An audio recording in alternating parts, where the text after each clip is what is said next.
Hey guys, just wanted to come on real quick and show you how to use some resources that I've made for you. I've made some digital reading logs and digital notebooks for you to use during this time of at-home learning. And so I just wanted to show you where to find them and quickly how to use them. So if you notice, I made some new assignments here in Google Classroom.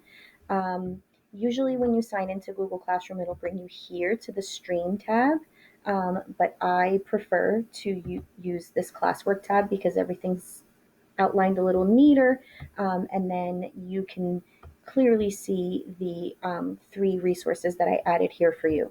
You can also find them on the side here under Topics. So very quickly, let me show you how to use the digital reading log.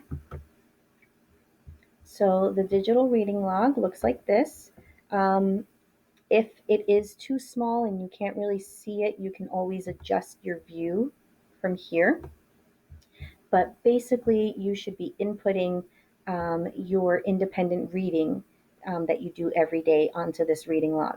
And so this one, of course, is for March, like it says on the top. And if need be, if we're still at home in April, then I will give you a new one for April.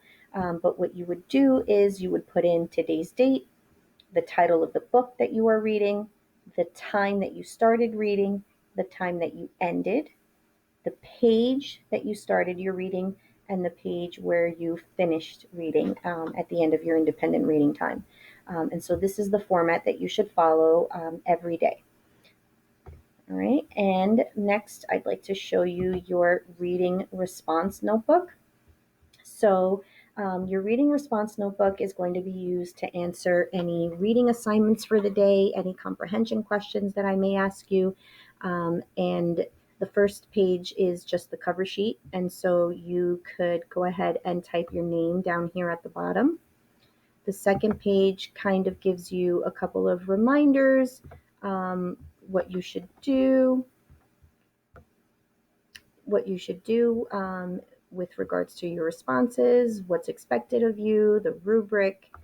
And then on page 3, there is a sample writing response so that you could see what a writing response should look like.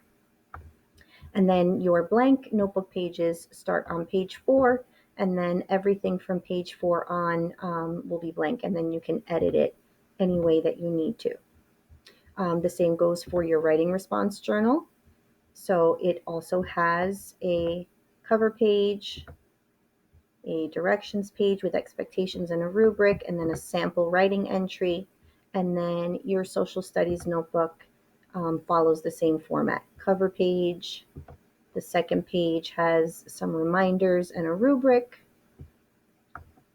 And then the third page shows you a sample social studies notebook entry. So one thing that I do want to point out in the social studies book is if there are any vocabulary words that you're asked to put into your notebook, you should notice that the vocabulary word has been bolded and then underlined before I gave the definition. So all of your digital notebooks are following the same format with a cover page, reminder page with a rubric, and then sample entry. And if you guys have any questions, you can always email me and I will get back to you as soon as I can. I hope that you find these notebooks helpful and fun. And I hope that they bring a little bit of fun to our at home learning. So until next time, bye for now.